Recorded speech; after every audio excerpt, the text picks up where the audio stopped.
আজকে আপনাদেরকে বলতে চাইবো যে কোন সময়ে কোন সবজিটি চাষ করলে লাভবান হবেন।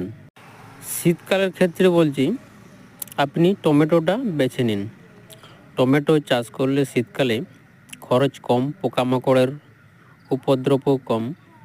অন্যান্য সময়ের তুলনায় শীতকালে টমেটোর ফলন খুব বেশি থাকে। আর শীতকালে যদি টমেটো না পাকে তাহলে টমেটোগুলো তুলে খড়ের মধ্যে রেখে দিন।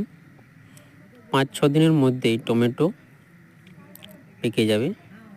ওষুধ দেওয়ার কোনো দরকার নেই, খড়ের মধ্যে রেখে দিলে টমেটো পেকে যাবে। আর আমার চ্যানেলে যদি নতুন হয়ে থাকেন তাহলে অবশ্যই একটা লাইক দিয়ে দেবেন এবং আরও নতুন ভিডিও পেতে চ্যানেলটিকে সাবস্ক্রাইব করে সঙ্গে থাকুন। নমস্কার।